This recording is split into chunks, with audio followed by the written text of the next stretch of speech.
다이어트를 위한 꿀팁. 동결건조 채소와 곡물, 단백질, 그리고 효소와 비타민, 미네랄로 만든 다이어트 전용 그린 스무디로 하루 한두 끼만 바꿔 드세요. 비타샵 그린 스무디 다이어트 1522-6648 1522-6648 혹은 비타샵을 검색해주세요. 엄마! 가글 했는데 입에서 뭐가 나왔어! 그거 올리덴탈 체크 가글이라 그런겨. 지금 쓰고 있는 가글 사용 후 확인해 보셨나요? 무색소, 무알콜, 무계면 활성제의 올리덴탈 체크 가글은 쉽게 나온 입안의 이물질을 눈으로 확인할 수 있습니다. 딴지마켓에서 판매 중입니다. 한글도 남보다 빨리 깨치고 참 똑똑했는데 갈수록 실력이 뒤처지는 것 같아 걱정이에요. 혹시 초등학교 교과서 본 적 있어요? 어려운 어휘가 너무 많아요. 학교에서는 어휘 개념을 하나하나 설명해 줄 시간이 정말 부족하잖아요. 그럼 어떡하죠? 내 아이의 어휘만큼은 내가 책임져야죠. 어휘 공부의 정성. 초등어휘 3000, 초등어휘 5000. 검색창에 초등어휘 3000을 쳐보세요. 말투 하나만 바꿔도 인사평가가 달라진다. 그냥 직장인. 팀장님 보고 드릴 게 있습니다. 센스 있는 직장인. 팀장님, 지금 잠시 시간 괜찮으세요? 보고 드릴 게 있습니다. 볼수록 기분 좋은 사람으로 만들어주는 메이크업 말투 3단계 전략. 직장인 자기계발서 1위. 모든 관계는 말투에서 시작된다. 위즈덤 하우스 미디어 그룹.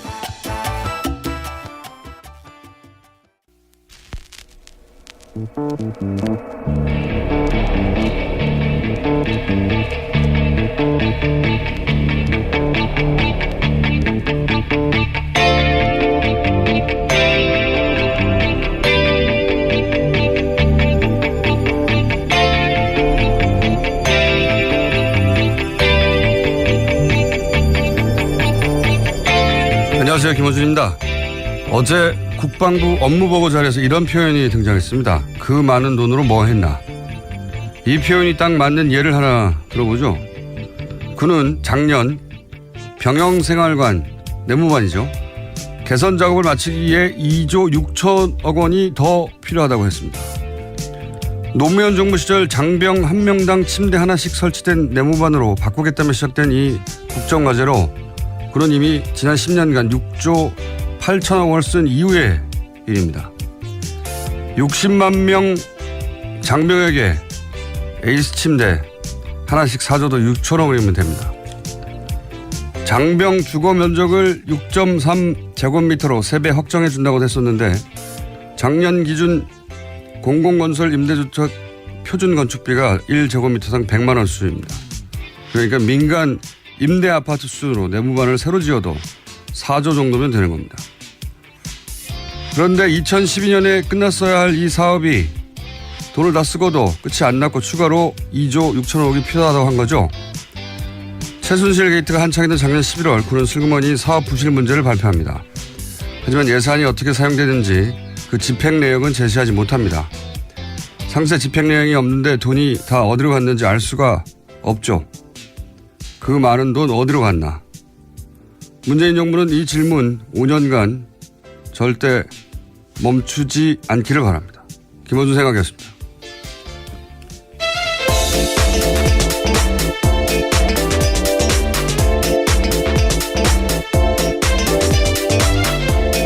시사인의 김은지입니다.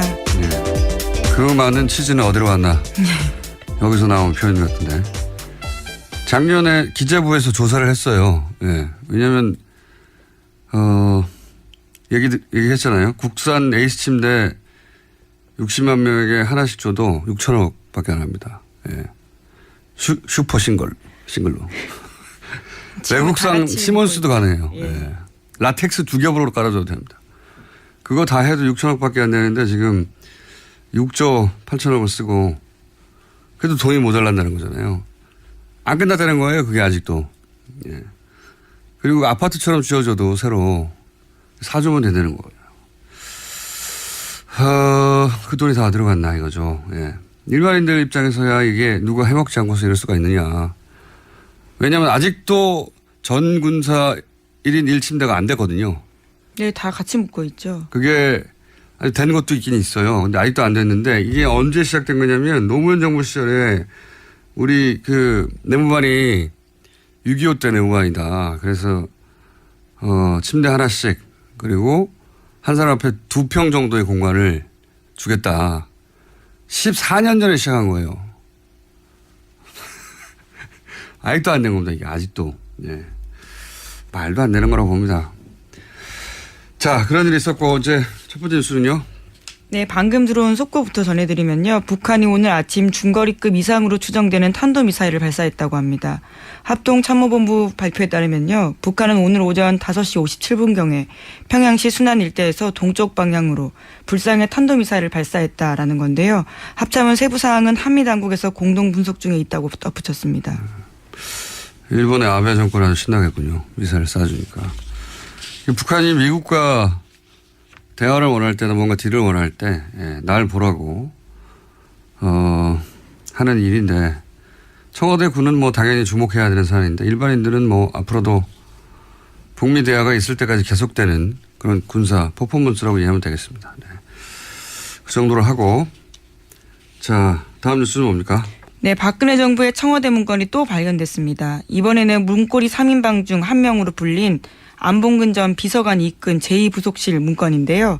제2부속실 소속 공유 폴더에서 문건 파일이 9,000건 이상 발견됐다는 겁니다. 제2부속실은 최순실 씨를 사실상 수행했던 곳으로 알려져 있는데요. 파일 작성 시점은 안봉근 전 비서관이 제2부속실장으로 일했던 2013년부터 2015년 1월까지입니다. 박수현 청와대 대변인에 따르면 해당 문건에는 문학의 블랙리스트 등 내용이 포함되어 있다고 합니다. 공유 폴더다 보니까 공유 폴더라는 건 이제 본인의 파일도 있지만 같이 일하는 뭐 비서실 혹은 뭐 TF가 같이 썼다는 거잖아요. 그러니까 이 부속실을 없애면서 자기 파일만 있는 게 아니니까 지우지는 않은 거죠. 예. 어쨌든 안봉근 전 비서관이 근무했던 제2부속실은 최순실의 사람 안봉근으로 알려진 비서관이 이끈 부속실이니까 여기서 뭐 자료가 꽤 나올 수도 있겠습니다. 네, 윤전추 행정관도 이쪽에서 근무했었고요. 여전히 박근혜 전 대통령을 보좌하고 있는 사람들이 속속들이 있는 곳입니다. 조현선 전 장관은 뜨끔하겠습니다. 왜냐하면 여기서 블랙리스트 파일이 좀 나왔다고 하니까. 또 시기가 일치해서요. 더욱 그렇습니다. 자, 다음 뉴스는요? 네, 계속해서 국정원 관련된 소식 전해드리고 있는데요. 오늘 아침에도 관련된 소식이 있습니다.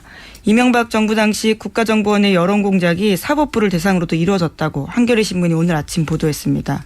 소위 좌파 판사로 낙인을 찍는 온라인 여론전을 펼치고 극우단체를 동원해서 대법원장을 비난하는 기자회견도 배후 조정했다고 합니다. 2009년에 있었던 일입니다. 일반인이 아니라 사법부도 타겟으로 해서 이제 대국민 심리전을 했다는 거죠. 네. 네, 대법원장을 대상으로요. 대법원장 책임을 부각시키고 소위 좌파 판사 행동에 대해서 대응하라라는 심리전을 전개하라는 내용을 지시했다는 겁니다. 그러니까 집권한 세력 일부를 제외하고는 자기들 말을 안 들으면 다 적으로 간주한 거예요. 네. 그리고 그걸 국정원이 나서서 했다는 거죠. 예. 국정원이 어제 말씀드렸잖아요. 양아치 짓을 한 거라고. 양아치로 쓴 거죠 정권이. 네, 뭐 이 정도면 양아치를 넘어서서요. 조폭이죠, 조폭. 예. 그리고 이제 여기 그 기사를 보면 단체들 이용해서 이제 기자회견 열고 그리고 그런 단체들을 사주해서 고소고발하고 굉장히 많이 써먹었거든요. 예. 네, 이름 많이 들어보셨을 텐데요. 반핵 반김 국민협의회라는 곳이 있습니다. 이곳에서 대법원장과 박시현 대법관의 사퇴를 촉구하는 기자회견을 국정원 사주를 받고 했다라는 보도가 있습니다. 반핵하고 어떻게 반김이 붙습니까? 먹는 김인가요? 네, 아마 김대중 전 대통령을 그러니까요. 의미하는 걸로 보이는데. 그런 건데 예. 반핵하고 반김을 갖다 붙인 거죠. 예. 제목들을 보면 그 일관된 특징들이 있죠. 그 단체들은. 이렇게 소위 국정원이 자기들 마음대로 사주해서 쓰는 단체들은 특징들이 있습니다. 제목 짓는 곳이 따로 있는 것 같아요. 자, 다음 뉴스는요. 네, 계속해서 관련 소식 전해드리면요. 당시 국정원이 심리전을 펼친 다음 아고라에서 어떤 글을 썼는지도 상세하게 한겨레 신문이 보도했습니다. 이명박 정부를 무조건적으로 찬양하고 야권을 비난한 내용들이었는데요. 이를테면 노무현, 김대중 전 대통령을 폄훼하는 내용들이 굉장히 구체적으로 나왔습니다. 읽기에도 민망한 내용들인데 노무현은 자살했다. 영웅적으로 행동한 게 아니다라는 내용도 있고요. 김대중의 조국은 북한이다라는 내용도 있습니다. 그리고 이제 노무현 전 대통령이 지옥에 가서 보내는 편지 뭐 이런 식의 글도 쓰고, 예. 이걸 국정원이 있어서 유포했다는 거죠. 이게 국가의 최고 정보기관이 이랬다는 거는 네, 국민의 세금을 사용해서 한 행동들입니다. 말도 안 되는 겁니다, 정말. 이런 짓을 했는데, 그런데 이제 지금 변론 재개해달라는 검찰의 요청은 원세훈 전 국정원장에 대해서 재판부가 기각을 했죠. 네, 어제 결정이 나왔는데요. 받아들이지 않았습니다. 법원 관계자는 변론을 재개해야 될 사유가 소명되지 않았다라면서요. 내일 원래대로 선고하겠다라고 발표했습니다. 일반인 눈에서 보면은 국정원 민간인 3스케 팀을 운영했다. 이거 사실 하나만으로도 검찰 변론 재개 신청을 받아줘야 하는 거 아니냐 이렇게 생각할 수 있는데, 왜냐면은 이 재판은 1심부터 정말 말이 안 됐거든요. 1심 때 예를 들면 국정원 5팀, 예, 트위터를 담당했던 5팀의 김모 요원의 이메일을 뒤져가지고 트위터를 작성할 때 썼던 파일을 찾아냈어요. 근데 김모 씨가 법정에 나와서 자기는 그런 글을 쓴 기억이 없다고 그랬거든요. 자기 이메일이고 누구도 접속한 적이 없지만 하지만 그건 기억이 안 난다라고 이야기한 겁니다. 그랬더니 사법부가 어떻게 했냐면 본인이 쓴 기억이 없기 때문에 증거에서 빼줬어요. 엄청나게 범인에게 친절한 재판부였죠. 예. 그리고 공직선거법에 대해서는 심리전단 직원들이 계획적으로 했을 리가 없다. 계획적으로 했다고 볼 수 없다. 그래서 무죄입니다. 국정원법은 위반이지만 선거법은 무죄라고 이야기한 계획적으로 거죠. 했다고 볼 수 없다. 말이 됩니까? 아무런 계획도 없이 무작위로 했다는 거예요, 이게? 자기들 마음대로. 하여튼 그렇게 말이 안 되는 판결이 났고요. 그래서 이 판결이 나자 이제 그때 김동진 부장판사가 지록임하라고, 예. 법치주의가 죽었다고 글을 썼었죠. 2심에서는 그나마 이제 다시 정경력 그 김모 씨 파일 인정하고. 네, 법정 구속된 바 있습니다. 공직선거법도 위조를 했는데 대법에서 다시 그걸 깼어요. 예. 다시 그 파일에 증거 능력이 없다고. 이게 이렇게 되면 어떻게 되냐면 그 파일에서 나온 아이디가 200개가 넘고 또 연결된 아이디가 400개가 넘고 거기서 나온 그 수십만 건이 되는 게 다 글들이 증거에서 빠져버렸거든요. 예. 일종의 스모킹 건인데다가 범위를 굉장히 넓힐 수 있는 파일들이었는데요. 그것이 기각된 바가 있습니다. 그리고 고법으로 다시 돌아왔죠. 파기환송돼서. 예, 지금 그 재판입니다. 내일 선고가 나는. 이번 판사 말고 이전 판사님이 이제 김시철 부장판사님이었는데 제가 이름을 특별히 이야기한 이유는 대단한 재판이었기 때문입니다. 왜냐하면 김시철 판사님이 일단 원세훈 전 원장을 보석으로 풀어줍니다. 그것부터 시작을 하고, 그리고 보통 검사 변호사가 판사 앞에 싸우잖아요. 이 재판에서는 원세훈을 잡으려는 검사와 원세훈을 풀어주는 편들은 판사가 싸우는 재판장이었어요. 그래서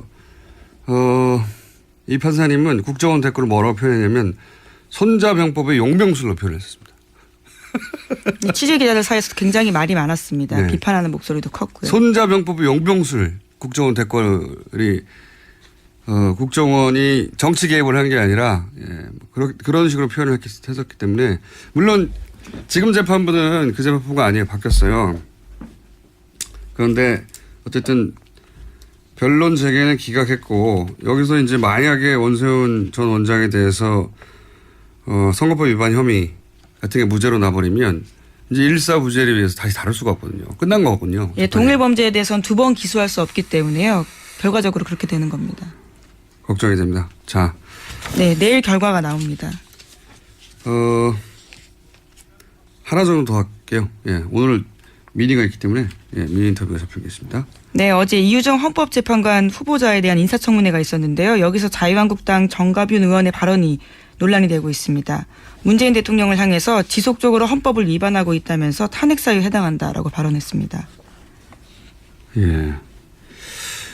자기 주장으로 실제 탄핵이 될 가능성이 1%라도 있다고 생각했을까요? 그런 생각 본인도 안 합니다. 본인도 탄핵 사유라고 말해놓고 이걸로 탄핵될 리가 없다고, 확률은 제로라고 생각하면서 TV 중계될 때 이런 말을 하는 게 이제 나한테 관심 좀 가져달라는 거죠. 예. 그런 이벤트로 생각하시면 되고, 사유도 너무 억지예요. 예. 예를 들어서 뭐 신고리 건설 중단, 이게 이제 헌법 23조 사망 위반, 뭐 중단도 아니고 현재는 공론조사 예. 준비위원회가 근데 돌아가고 말을 있습니다. 그렇게 했어요. 예. 예, 건설 중단 결정은 헌법 23조 3항을 위반했다 그래서 탄핵이라고 그래서 이게 뭔가 싶어 봤더니 이게 재산권 수용에 대한 조항이더라고요. 그러니까 뭐 예를 들어서 과수원에 고속도로 냈다. 그렇게 과수원 땅 수용하면 그 주인한테 보상금을 법대로 줘야 한다. 이런 소리거든요. 이게 무슨 탄핵 신고리 중단과 연결이 된 건지 모르겠는데 이해가 안 가지만 굳이 이해하실 필요는 없습니다. 아무 의미 없는 말이기 때문에. 그리고 뭐 이런 것도 있어요. 헌법에 독일에 가서 문재인 대통령이 영구적 남북 평화 공존 체제를 얘기했다. 탄핵감이다. 무슨 소리인가 했더니 영구적 남북 평화 공존 체제라는 건 남북 분단이 영구적으로 계속돼야 한다는 소리 아니냐. 통일 포기한 거 아니냐. 헌법 위반이다 했는데 이게 또 완전한 왜곡인 게 영구적 남북 평화 공존 체제라고 한 게 아니라 항구적 평화 체제라고 했어요. 여기다가 남북 공존이라는 단어를 넣어서 통일을 포기했다고 우기는 거죠. 역시 뭐 이해할 필요는 없습니다. 하여튼 뭐 그래서 탄핵이라고 예, 열심히 주장하시고 기사도 크게 났고 포털에 그리고 욕도 많이 드셨으니까 퍼포먼스 성공한 겁니다. 예. 예. 오늘은 미니 인터뷰가 하나 잡혀 있어서 여기서 넘어가야 될 것 같은데 MBC, KBS 기자들이 제작 거부에 돌입했죠? 예, 네. 경영진 사태 촉구하면서요. 제작 거부 돌입했습니다. MBC는 오늘까지 찬반 투표 진행해서요. 가결될 경우 다음 달 4일부터 총파업 들어갑니다. 네. 이 시점에 저희가 미니 인터뷰 하나 연결해 보겠습니다. MBC, KBS 기자 경영진 사태 촉구하면서 제작 거부에 돌입했는데 MBC, KBS 기자들에게 사실은 용기를 준 영화가 있어요. 예. 공범자들 저희가 가처분 신청 때 한번 연결했었는데 어제 관객 수가 15만 명을 돌파했다고 하네요. 공범자들을 만든 최승원 PD 잠시 연결해 보겠습니다. 안녕하십니까? 네, 안녕하세요. 예, 반갑습니다. 네. 축하드립니다. 감사합니다. 네. 네. 자백의 흥행을 넘어선 거죠, 지금? 예, 그렇습니다. 예, 자백은 14만 3천 명이었는데 어제 공범자들이 15만 6천 명이니까. 네. 목소리가 약간 거만해지신 것 같습니다. 예. 뭐 덕분입니다. 뉴스 예. 공장에서도 이렇게 다뤄주시고. 목소리를 쫙 알고 이렇게 거만해지신 것 같은데. 자, 사람들이 이렇게 그 공범자들을 많이 찾는 이유는 뭐라고 생각하십니까? 공영방송 내부 사정에 대해서 많은 분들이 사실 몰랐어요. 그동안 보수 언론들을 굉장히 이제 보도를 안 하고, 했기 때문에. 근데 이제 이 상황을 보니까 너무 이제 이런 일까지 벌어졌느냐. 엽기적인 상황이 보이니까 네. 굉장히 많이 놀라시고. 예를 들어서 엽기적 상황 하나만 소개해 주십시오. 영화에 나오는. PD 수첩, 왜 아주 뛰어난 PD, 불만 제로를 기획까지 했던 그 PD를 아이스링크에 보내가지고 눈 치우도록 만드는 뭐 이런 장면들. 건강을 위해서 그런 거 아닐까요? 예? 건강을 위해서 눈 치우고. 예, 기자들, 아나운서들 뭐 다 그렇게 보내서 완전히 그냥 이제 우리가 이제 보면은 돈 받고 달라고 이렇게 오시는 분들 이렇게 하고 할 때, 예. 물론 당연히 이제 하는 일이긴 하지만 굉장히 이제 기자로서는 굉장히 자괴감이 많이 든다, 뭐 이런 이야기도 했고, 대부분, 그러니까 굉장히 많은 기자 PD들을 그런 식으로 비제작 부서 뭐 협찬 따오는데 뭐 이런데, 세트장 관리하는 직무, 이런 쪽으로 보내가지고, 뛰어난 사람들일수록 업무에서 배제시키는 이런 상황이 보이니까 이해를 할 수가 없죠. 예. 그건 이제 생생한 화면으로 보게 된 건데, 네. 그 영화의 어딘가에 그 이명박 전 대통령도 등장하지 않습니까? 네네, 등장합니다. 예. 이명박 전 대통령. 사실 이명박 전 대통령이, 저희가 볼 때는 이제 언론을, 이렇게 만든 장본인이시기 때문에 저희가 꼭 모셔야 되는 그런 주인공이었죠. 예. 그래서 가서 뵀습니다. 그 앞에서 한없이 기다리다가 불쑥 마이크를 들이대고 그래서 찍힌 장면이 굉장히 인상적이라고 하는데. 이명박 전 대통령은 이걸 봤을까요? 영화를? 글쎄요, 영화를 보시기까지 하시겠어요? 근데 이제 아마 보고는 받았겠죠? 예, 보고는 받았으리라고 봅니다. 제가 그날, 이명박 전 대통령을 만났을 때, 이명박 전 대통령이 저를 기억하는 것 같았어요. 제가 4년 전에도 한번 인터뷰를 시도한 적이 있었거든요. 그때는 이제 4대강 수십 6m 예. 대통령께서 지시하셨습니까? 하면서 이제 대통령의 임기 마지막 날, 집으로 돌아갈 때, 제가 이제 환영 인파 속에 섞여가지고 질문을 던졌는데, 아마 그때 당시에 이를 좀 기억은 하시는 것 같았어요. 이번에 눈치가. 제가 최성호 이제. PD님 얼굴이 그렇게 기억할 만큼 특별한 얼굴은 아닌데요. 근데 이제 어쨌든 제가 4년 만입니다. 반갑습니다. 이렇게 이제 질문을 하니까 이분이 굉장히 이제 반가운 얼굴로 오셨어요. 그래서 악수도 하고. 그 나중에는 이제 제가 질문을 던졌거든요. 언론의 파괴자라는 그런 평가가 있는데 어떻게 생각하시냐고 그랬더니 이제 이제 유체이탈하는 그런 답변을 하면서 저한테 딱 질문을 던지는데 요새 뭐 해요? 이렇게 물으시더라고요. 네. 관심이 좀 있으시다는 얘기죠. 그 장면이 지금 화제가 좀 되고 있고. 네. 근데 이 영화도 이제 힘이 보탬이 크게 된 것 같습니다. 이 MBC여서 KBS 기자들도 이제 제작 거부에 돌입했는데 오늘 총법 찬반 투표도 MBC 노조에서 한다고 하고 아마도 가결될 것 같은데 분위기상. 그럼요. 예, 가결될 겁니다. 네. 예. KBS도 그렇고요. 예.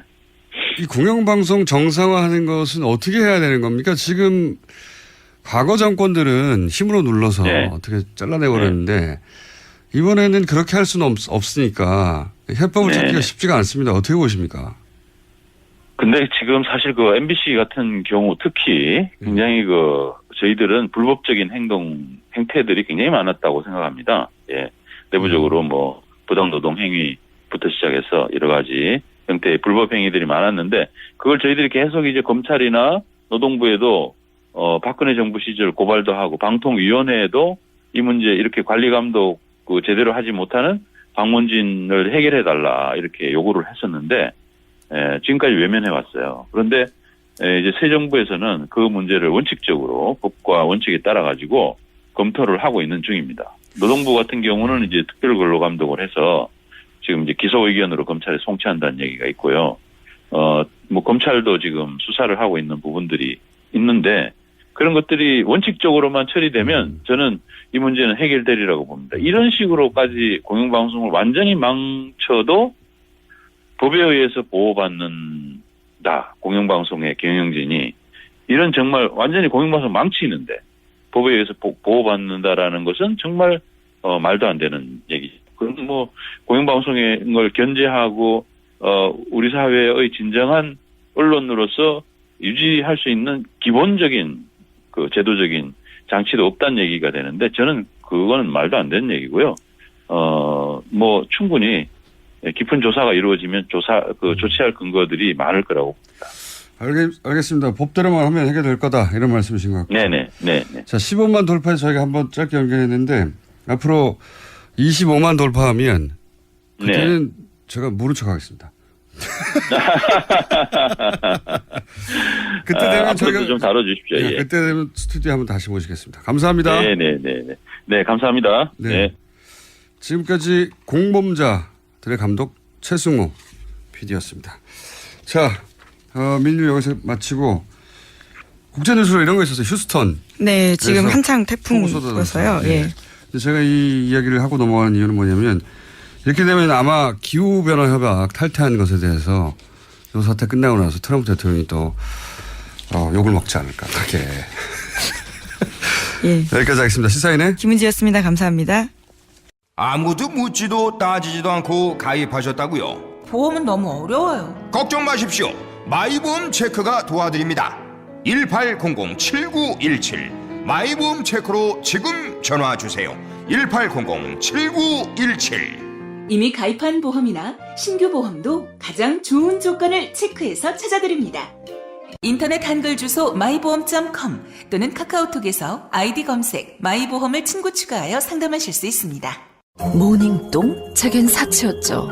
내가 토끼인지 토끼똥이 나인지 내가 변을 본 것인지 변을 당한 것인지 나는 바나나이고 싶다. 간혹 구렁이이고도 싶다. 미궁 대장사랑 빅똥의 추억 미궁 대장사랑이 찾아드립니다. 혈중 콜레스테롤 개선과 배변 활동에 도움을 주는 건강기능식품입니다. 검색창에 미궁 대장사랑. 미궁 장사랑 이름 바꿨어요. 프로바이오틱스 12종 추가. 미궁 대장사랑. 골반 잡자 바로 잡자 바디로직.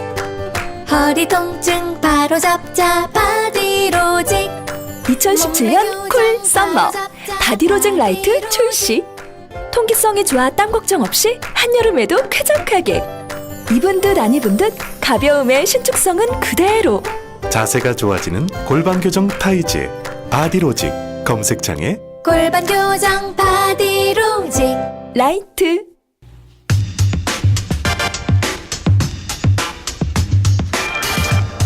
살충제 계란 파문의 중요한 원인 하나가 간과되고 있다.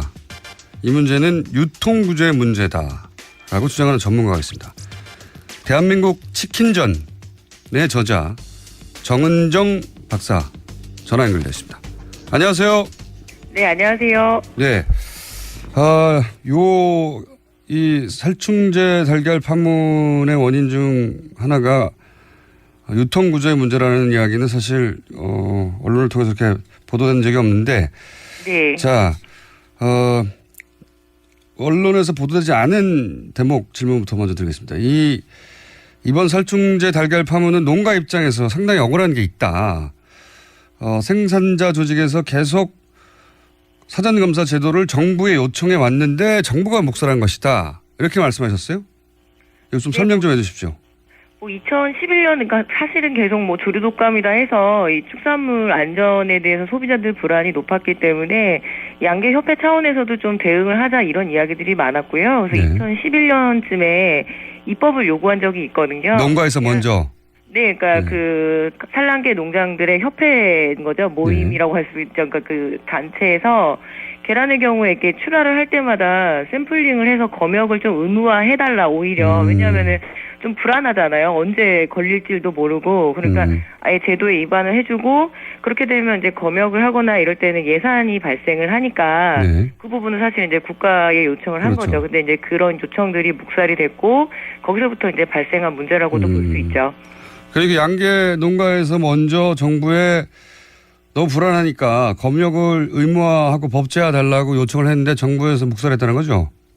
그 당시에 사실은 이런 검역이라든가 왜냐면 조류독감 계속 터지고 구제역 터지고 이런 문제들이 발생을 했으니까 검역 자체를 아예 그러면 의무화해달라. 근데 이제 그 비용은 알겠습니다. 사실 이제 정부 쪽 요청을 한 거죠. 예. 그렇게 농가 입장에 억울한 면이 있다는 점도 한 가지 짚으시고 또 한 가지 짚으신 게 이것은 또 그 유통 과정의 한계 때문이기도 하다라고 말씀하셨어요. 이게 어떤 말인지 좀 설명해 주십시오. 특히 그 축산물 중에서 계란 같은 경우에 잘 깨지기도 하고요. 유통 기한도 짧고 하다 보니까 유통 비용 차지가 한 53% 정도 돼요. 그러니까 우리가 먹는 계란에서 53% 정도는 사실 유통 비용이라고 할 수 있는데요.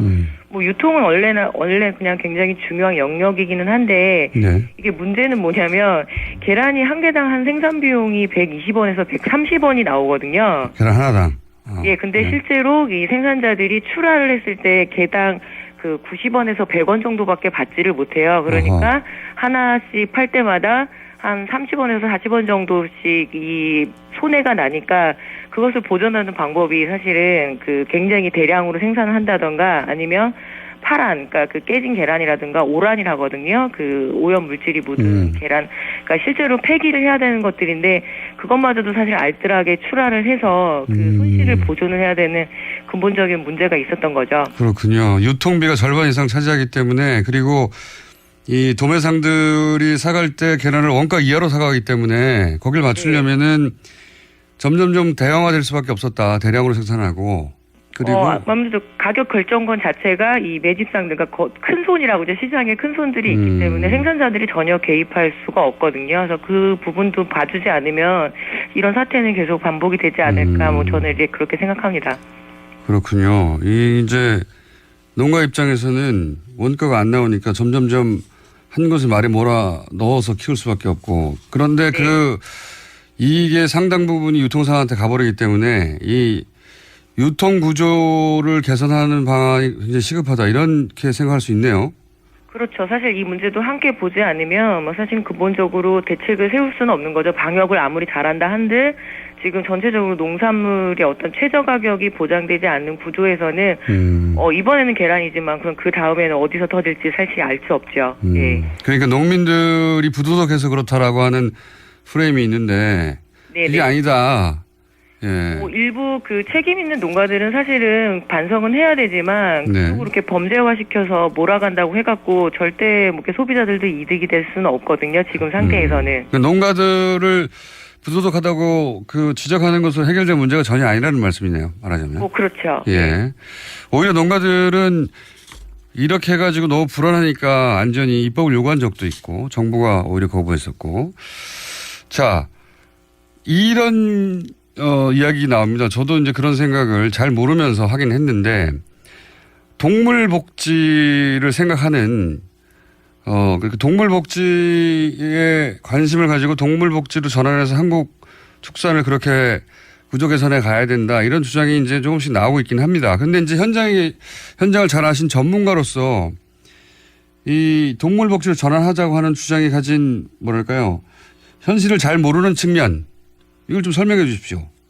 뭐 사실은 동물복지 굉장히 중요하고요. 그렇게 지향을 해서 가기는 가야 되지만 기본적으로 한국의 어떤 국토 조건이 네. 축산에 아주 적절한 그 조건은 아니거든요. 목초지도 많지 않고 또 산지 지형이고 날씨가 굉장히 춥고 더우고 이게 이제 굉장히 극단으로 날씨가 왔다 갔다 하고 그렇다 보니까 사실은 그 축산에 굉장히 어려움을 겪는 그 생태적인 조건이 일단은 있고요. 네. 실제로 이 동물복지 인증 농가가 지금 1% 정도밖에 되지를 않아요. 1%. 그만큼 현실적으로 이 동물복지 인증을 받기가 굉장히 어려운 조건이란 얘기고, 그 다음에 그 차선, 대안이라고 할 수 있는 유기축산도 실제로는 지금 한 14개 농가 정도밖에 받지를 못했거든요.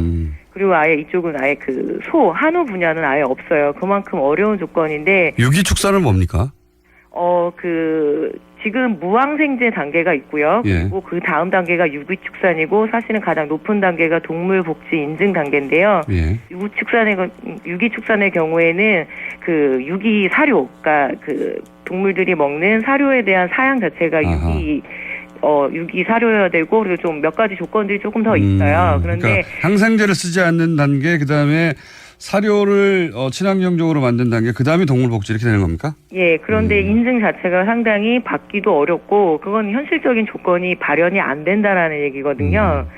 그래서 사실은 지금 동물복지가 굉장히 대안인 것처럼 나오기는 했지만 좀 여론에 떠밀리는 면도 있고 그렇게 가야 된다라고 지향점은 반드시 잡아둬서 목표로 가긴 해야 되지만 당장 실현시키기에는 사실은 거의 저는 불가능하다고 봅니다. 게다가 이런 식으로 동물 복지를 신경 써서 그러니까 방사해서 키우고 또 유기농으로 만든 사료를 주고 이러려면 비용이 굉장히 많이 들 거 아닙니까? 그렇죠. 비용이 이전이 되고 사실은 그동안 우리가 계란을 소비해온 거는 가정에서는 그 계란을 굉장히 귀하게 먹죠. 반찬으로. 그런데 이게 2차 가공 영역에서 특히 제과, 제빵 그리고 가공식품의 굉장히 핵심 재료이기 때문에 그 대량 생산되는 가공식품은 이 가격에 많이 먹고 그리고 실제로 로스율이라고 하죠. 그러니까 그 생산자가 가공식품을 만들 때 이 부분, 폐기율까지 계산을 해서 손해보지 않도록 그 가격이 이전이 돼 있는 거거든요. 그렇다 보면은 당연히 계란값은 굉장히 싸야 됐었고, 저렴했어야 됐었고, 우리가 좀 일상적으로 또 가공식품 같은 경우에는 저렴한 그 매력이 있기 때문에 먹는 거잖아요. 그래서 그 구조가 사실은 들여다보지 않게 되면 반복적인 문제가 발생할 수밖에 없는 거죠. 그렇군요. 이 문제를 근본적으로 해결하려면 유통 문제도 개선이 돼야 되고 그리고 동물복지나 유기축산을 하는데 들어가는 고비용을 정부가 좀 보조금도 지원해 줘야 되고 그래서 그쪽으로 유도해 줘야 되고 소비자도 이렇게 생산된 계란은 조금 더 비싸더라도 기꺼이 사주겠다는 인식의 변화도 있어야 되고 이게 쉬운 문제가 아니네요. 그죠? 그렇죠. 소비자, 생산자, 유통업계 그리고 정부 관계자들까지 다 같이 얽혀있는 문제이기 때문에 하나하나 분절해서 대책을 세우면 사실은 또 이런 문제는 반복될 수밖에 없고 오히려 이제 이런 각 영역에 있는 이해관계자라고 해야 될까요? 이런 사람들이 모여서 라운드 테이블을 마련해서 어느 정도 선까지 우리가 먹을 수 있는지 사회적 합의를 이뤄내는 게 오히려 더 중요한 문제라고 저는 봅니다. 이게 소비자들이 계란이 뭐 300원대 정도 되는 걸로 제가 아는데 소비자들이 싼 값에 많은 양을 먹겠다 이렇게만 생각하면 이 문제는 해결이 안 되겠군요.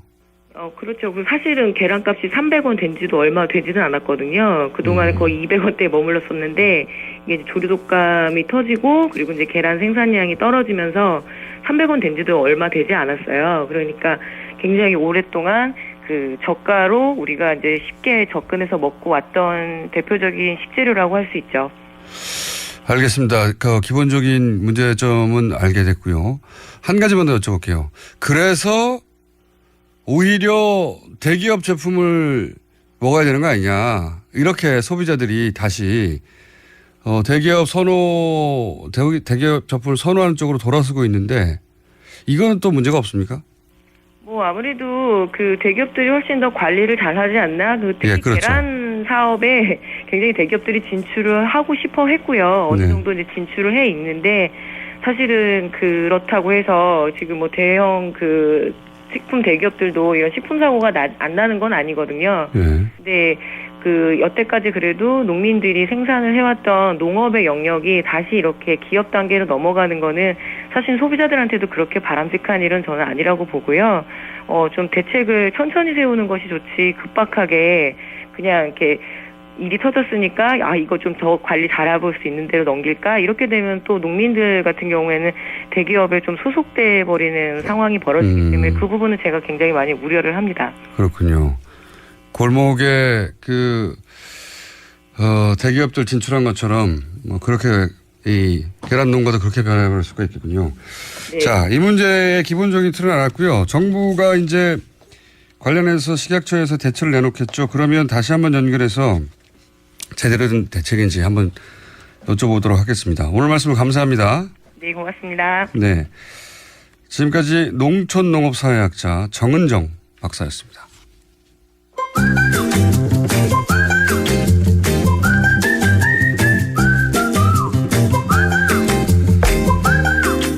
(2부에서) 만납니다. 오늘은 2부가 청취율이 더 높거든요. 칼폴라니 사용연구소 정태수 선생님 나왔습니다. 안녕하십니까? 네, 안녕하세요. 네. 2부가 한 2배는 높을 거예요. 그러니까 여기서 단번에 가입자 10명으로 올라가시기 바랍니다. 네, 확인해 보겠습니다. 자, 오늘 주제가 재밌는 걸 가져오셨네요. 이 관련형 전자담배 세금 어떻게 할 것인가. 뭐 전 관심이 없는데 김어준 총수는 관심이 있을 거예요. 흡연자들은 요즘 이렇게 관련형 전자담배, 그러니까 전자담배의 과거 형태와 다르게 찌는 담배라고 하죠. 예. 네. 굉장히 인기 있습니다. 최근에. 근데 이제 요새 세금 올린다니까 사재기까지 일어나고 있으니까요. 왜냐하면 담배가 4,500원인데 이 관련형 담배는 4,200원이거든요. 아, 200원이에요? 300원 아니고? 예. 4,200원일 겁니다. 제 기억으로는.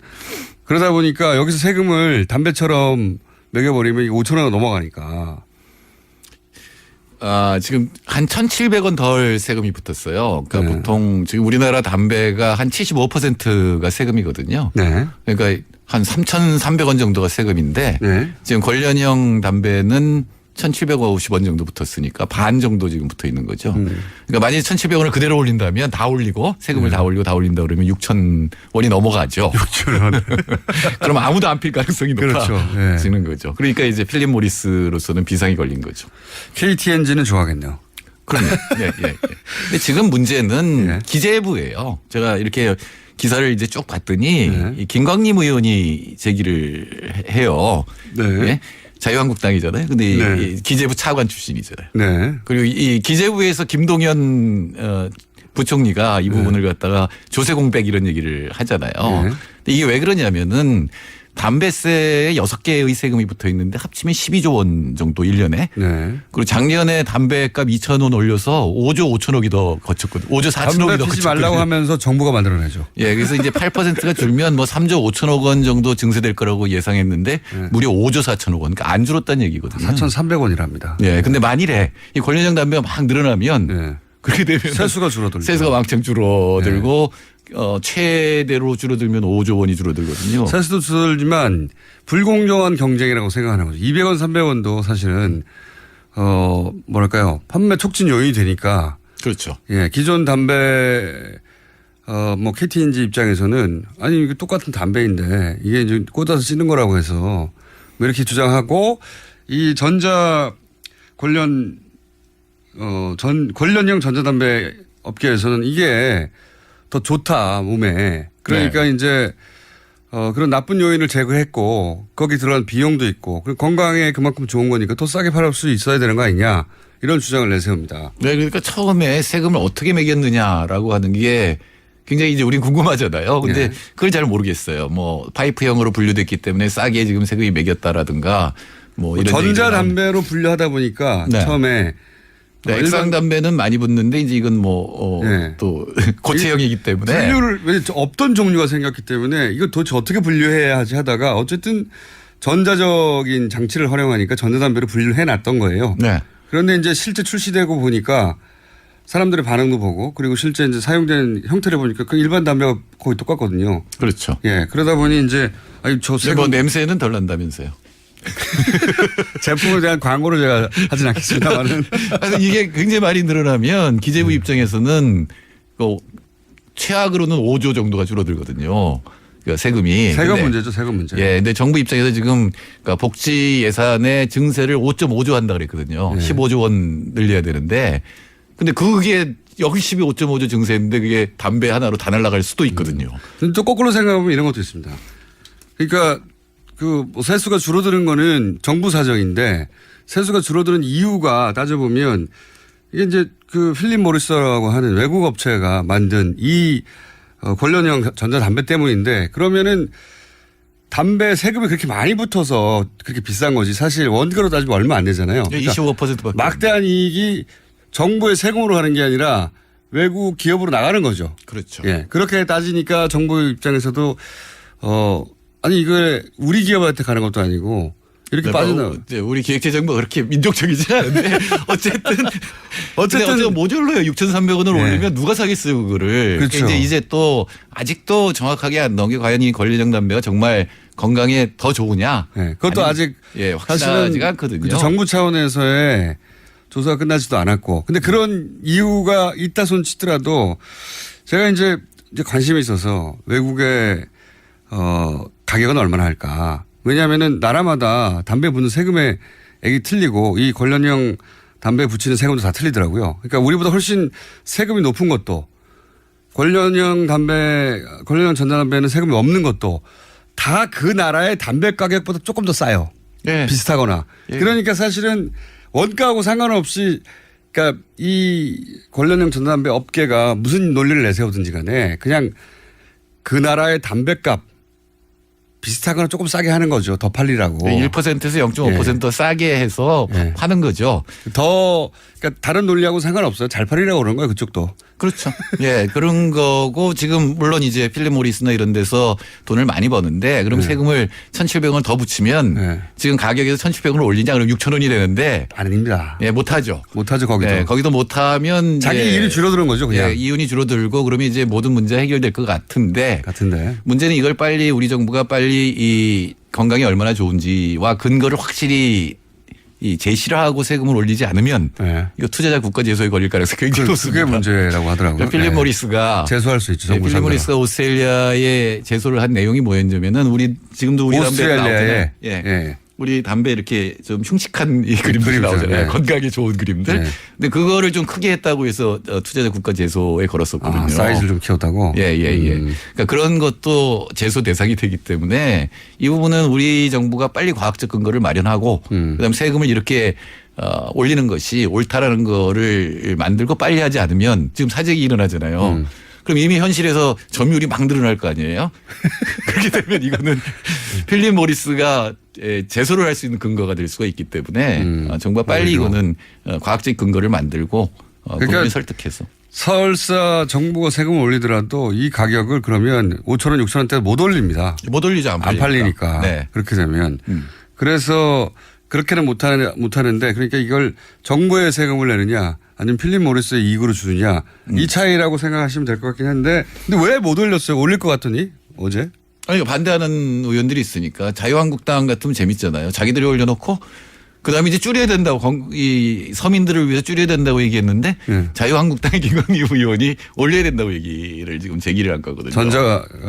관련형 전자담배에 대해서. 예, 예. 그리고 또 몇몇 유승민 의원이나 이런 사람들이 건강에 좋다면 더 세금을 줄이는 게 맞지 않느냐 이런 이제 논리를 또 대기도 했죠. 건강에 좋다면 더 세금을 줄이면 사람을 줄이는 게 맞지 않느냐 또 저도 설득될 뻔했어요. 맨 처음에 기재부가 이게 건강을 위해서 세금 올린다고 했거든요. 네. 그 논리 설득될 뻔했는데 근데 그거는 그냥 그 다국적 거대 기업이 만들어낸 논리일 뿐 어떤 나라에서 어떤 세금을 매기든 그 나라에 담배보다 조금 더 싸거나 비슷하게 한다니까요. 그러니까 그건 그냥 자기들 마케팅 논리지 실제로는 상관없어요. 왜냐하면 권력은 담배 맞는데 얼마 든다고요. 그게. 네, 그러니까 다 이익인데 그냥. 올리지도 못하고 이제 세금을 줄이면 그만큼 이제 필립 모리스의 이익이 되는 건 맞죠. 그렇죠. 네. 그 부분을 어떻게 처리할 것이냐 이게 이제 과제가 되겠죠.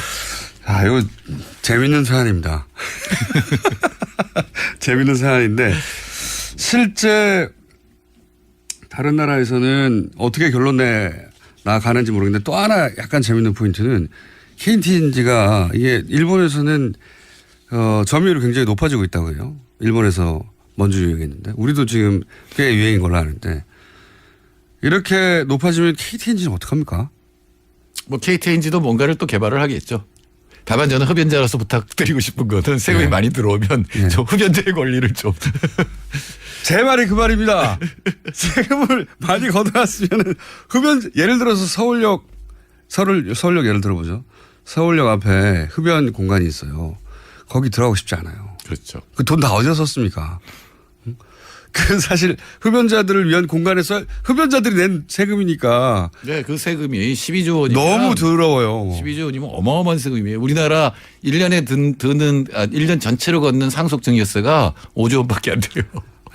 그 많은 돈을 들여서 서울역 앞에 환기 잘 되고 깨끗한 흡연실을 못 만들어 주나요? 아, 지금 처참하거든요. 거기 가보시면. 그러니까 흡연자의 건강을 위해서 좀 신경을 써달라고 얘기를. 그러니까요.